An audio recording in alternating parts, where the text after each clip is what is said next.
Welcome to Kickstarter Radio 102.4, and today WTF is Carnegie, a Deluxe edition. Now this is a medium-heavy Euro game that's looking very cool indeed. Oh yes, it is. It's the golden age of Euros on Kickstarter, and Lipstickpaddy's here to tell you all about this fantastic Euro game. So Lipstickpaddy, please take it away. Carnegie Deluxe Edition, woohoo! Here's another Euro for January. Oh, we're getting blessed this month, aren't we, on Kickstarter? And this one's dripping in theme, like the other ones too. Well, what's the theme? Well, it's about the industrialization of the USA. You're going to be playing an industrialist named after Carnegie. Some kind of industrialist by Xavier Horsis, designer.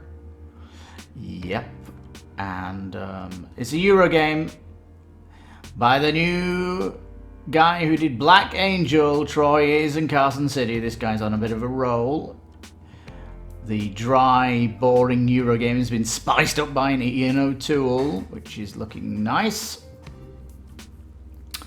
The board is nicely separated between the areas, and on this board you're going to be building factories and potentially upgrading the travel from horses to railroads. The player boards is your main offices, and you can build offices and put workers around them to bring you money in, bring you research and development in, that is, and potentially go and construct new things in your offices and all this good stuff. You're going to be getting an income of money or an income of building material. You use the building material to build offices or potentially sell the building material for money and all this good stuff. Now, as it goes down to 2 players and 3 players, you do knock off parts of the board to make it a bit more tighter so that you do have that player interaction. And you can kind of watch what your opponents are doing as well, and when it comes to your round, do stuff that can potentially let your other players miss a turn if they've not got workers on that section of the board. So a little bit of cutthroat is in this game. Has a solo mode, yes, and it's fairly heavy, especially for your first turn is what I'm hearing. So of all the playthroughs that I've watched anyway, they do say it's a little bit of a hard learn because of all the different scoring mechanisms, but hey, that's a Euro, isn't it? And the Euros can be like that. Comes with the territory, in my opinion. And there's like loads of little cool things happening in the game. It is kind of like a management that you're doing, managing your own company, and the way you then spread it across the different territories of the USA is fairly cool also. And if there's anything that's missing, it's an event deck. So that after every round an event happens in the USA that does something. I think that would have been nice to spice it up a little bit to make people react a bit more. But yeah, otherwise it's looking like a solid game. I've been enjoying watching the playthroughs actually and seeing how the Euro is being made. There is a bit more lore about here. There is a bit... the board itself is looking really nice. Look at it. Nice indeed. Yeah, you're going to be recruiting employees, expand your business, invest in real estate, produce goods, develop transport tech, create transport chains across the USA. And you can also be giving money to charities to get like bonuses, which is like unique to the person that puts their scoring on it. It's fairly cool actually, yeah. You get some nice kind of feel of the colours from these pictures that you don't really get on the playthroughs. These are kind of nice. And again, it's prototype phase, isn't it, at the minute, but still looking good. Now, what is the Kickstarter exclusive? The box is going to have a use spot finish, going to be a thicker box. Okay. Says large format. Does the retail, is it not going to have a large format? Don't know about that. The Quinid games are a little naive here. Not even got an FAQ up here, which is a bit sad. Because we really, as Kickstarter fans, we really need to know the difference between how this is on Kickstarter and what the difference is between the retail. Because a €65, which is pushing it at almost $80, that may come down in retail. And if you're not giving us stuff in the Kickstarter that is getting us jumping around, then we'll just wait for it to come to retail and we'll avoid the Kickstarter. However, it is doing some interesting stuff. These timeline frames, when you put them out, I like the fact that they've got 8 timeline tiles, so you've got differences in when you play it, but they will create the 16 rounds of the game, which is really nice. All these will be explained if you watch a playthrough, but they're kind of related to what you're doing on your turn, whether you're going to be doing building infrastructure, or you're going to be connecting cities, or what's that Meeple one there? Human resources, moving your workers around the different places. Department tiles, this is going to be part of the upgrading of your own offices and giving you certain bonuses. These can include getting more income, getting more research, cheaper research when you're doing things, and all look fairly cool actually. And this is a Kickstarter exclusive. Then this is like a board for the shop, and the shop itself is going to be made up from these department tiles. So these again are going to be replayability because you've got more than a set 16. So yeah, the shop's going to get mixed up every turn. The company boards here, they do have a little bit of difference on them. If you see here, if you look to the far left of the company boards, we've got a yellow player, a blue player, black and a white player there. These project tabs slip underneath your player boards in a cool manner, and when you're investing in these kind of offices, these kind of pull away out of it, and you'll see extra bonuses that you're getting.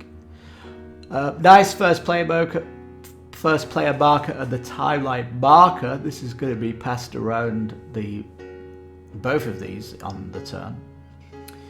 A lot of employee meeples and player discs, goods cubes, player aids definitely welcome, and the solo mode here as well, which is nice to have it in the box. It really is. I do like the money, how it works with these token tiles. They look really cute, and she's coming with game trays because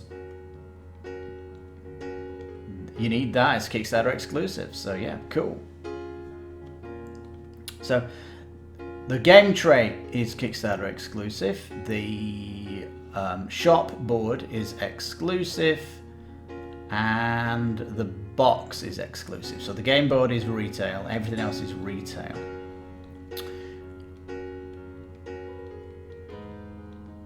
Tells you a little bit about the game here, which is nice, but a playthrough is going to do a better job in my opinion. But if you're interested in a Euro with some kind of construction and railroad construction and upgrading the types of construction, it is fairly deep actually. Any of these will do the job actually. Will do it really well. And you know, it's on. You can play this game if you really want to try it out. It is on Tabletopia. It's a tabletop simulator. Tabletopia? Is it on Tabletopia? I've just pulled that out of the bag, have I? Yeah, not Tabletopia. Tabletop simulator. Now the stretch goals, these are potentially going to be Kickstarter and some going to be retail. So, new departments, that's good to see. We're getting some screen printed on your discs, but it's kind of very similar, the screen printing for each player here. It's like very subtle, the differences. I like the fact they're extending the content out, and I like the fact that the cards are actually going to get thicker too. But we still need to see furthermore what could be done. Now I'm looking at the contents here. What could be done? A dual layer board maybe? That's a potential. Screen printed train maybe. Because in the prototypes, these were like really nice wood pieces, and I wonder if that might be a Kickstarter exclusive. The Meeples themselves, could they be screen printed next, possibly? And the goods cubes, they might get an upgrade too, but not seeing else. You know, there might be a coin, might be some coins that come out for it, but these notes, I do like how they work. It's kind of different. So yeah, it is looking absolutely fantastic, this game. It really is. Pushing down the page, it is kind of there's a lot in the pages as you come down here. So yeah, I'm going to keep my eye on it. It might be worth coming back to do a final thoughts on this if it gets pushed beyond it. I think lots of Euro fans will absolutely love it. It looks like a game that may have came out at Essen due to its kind of deepness. I like the fact that it's got its theme in the US instead of Europe, and I love that the fact that you've got so many different ways of scoring in the game. So another thing to mention about the game, it is language independent.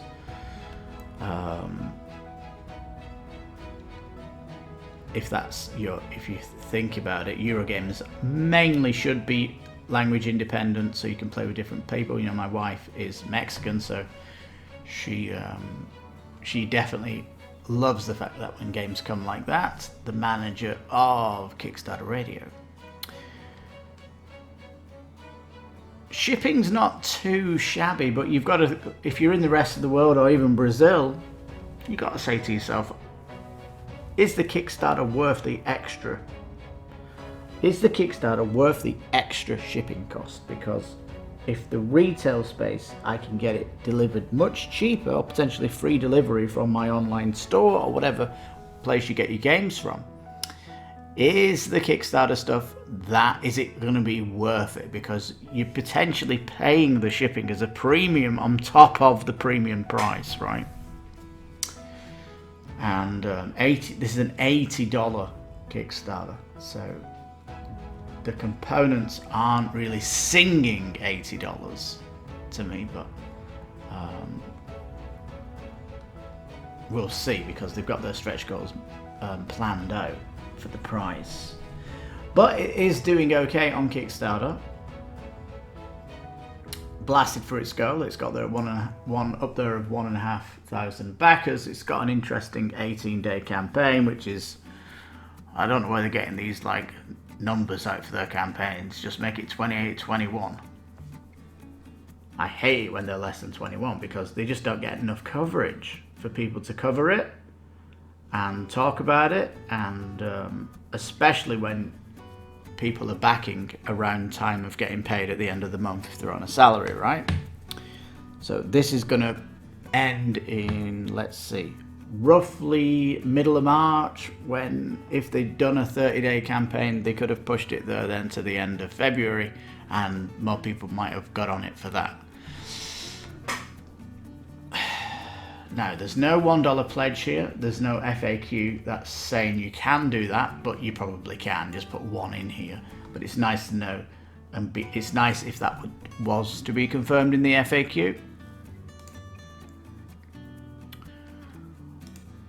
Updates themselves, though, if we have a quick look here, look how thin this update is. It's very, very thin. One sentence thin. A paragraph. I mean, And another paragraph. These updates are so slim. And if you look at, for example, the other Euros we've covered this month, and you look at their update pages when they do updates, it's fully fleshed out. And the FAQs are fleshed out. And they've potentially got social goals as well, not just stretch goals. So, yeah, there is a little bit of naivety on the campaign. I would like the campaign to mature a little bit. Maybe they can, they've got 17 more days. Maybe they can actually do more with the campaign here, fill in the FAQ, get the updates a little bit more meaty, and yeah, I don't know what social they could do. Even if it's just vote on a fifth player color. So you don't, not saying it's going to be 5-player mode, but just have an extra color for an alternative player, maybe a pink color for the ladies at the table. Something like that. And I think that the player boards as well, they don't have any names for their companies, do they? It'd be nice to put a player's name on here, or give them a different name, the shipping company. It is trying to follow history, this game, and potentially you could have on the back of these boards a little bit more lore, have the names of the boards be historic. That would be nice also. And again, if you've got a timeline, you're actually traveling through time, it would be fantastic if an event deck came out and certain stuff was happening. I don't know what the events could be to mix up what you're doing on the board, but yeah, the event might just be like an award if you link these two cities up, an award if this city gets a factory on it, and these could be events that stay out there on the board, to try and get you to change up or go to a different city. I think that would be nice to spice it up a little bit. Because, if you're planning on expanding the railways across the board, that an event come up like that, that'd be really nice to help you out on the way, to give you more money. If you were linking up certain cities, or if you were concentrating on building factories around the place, and an event came out that said, if anyone builds a factory in this city, that'd be quite nice also to help you out with your plan. That's just my feeling at the game, if anything that could come to it. Well, you never know, do you? You never know. There could be an expansion that comes out, a little event deck expansion. That would be very cool, and it was certainly, I'll be interested to see what happens on this campaign. You never know, you could get surprised. It is Kickstarter after all. And with all the playthroughs that's going on at the minute, I'm sure they would have had suggestions, and it's shipping around Essen time. So, they don't really have that much planned, but, to do an actual event deck wouldn't be too much. And maybe they could ask the social people, have a social contest to see what kind of event decks would that be. Anyhow, Carnegie looking like another sweet Euro, and if we don't get any more Euros on Kickstarter this year, I think with Carnegie and the others, you've got fantastic selection. So yeah, what a start of the year it is for Euros. I did say when I covered the last Euro, I won't mention its name here, that this could be a good, what's the word? A golden age of Euros on Kickstarter for 2021. And Carnegie's here, right up there with the best, carrying on this golden age of Euros. So yeah, looking awesome, Carnegie. We really do recommend it. And we don't collect these heavy kind of Euros at the station, but we've got friends that do. And I'm sure when they learn about this, they might be backing it 100% because it is super cool. Anyhow, there's Carnegie. Really good Euro. Check out some of the playthroughs that are out there. And if you're backing it, get into the comments and tell them what you think that they can add to the game, because it's looking a bit skinny on where it can go. But hey, you know, 1,500 backers. Will it get double that by the end of the campaign? Only if the campaign starts doing really cool stuff. We need to see more, we need to see more, we need to see more. So on that bombshell, thank you so much for watching. Please give it a like, thumbs up, leave a comment, all that good stuff. I've been your host, Lipstickpaddy. You've been watching Kickstarter Radio 1 and 2.4. You take care, stay safe, and bye-bye for now.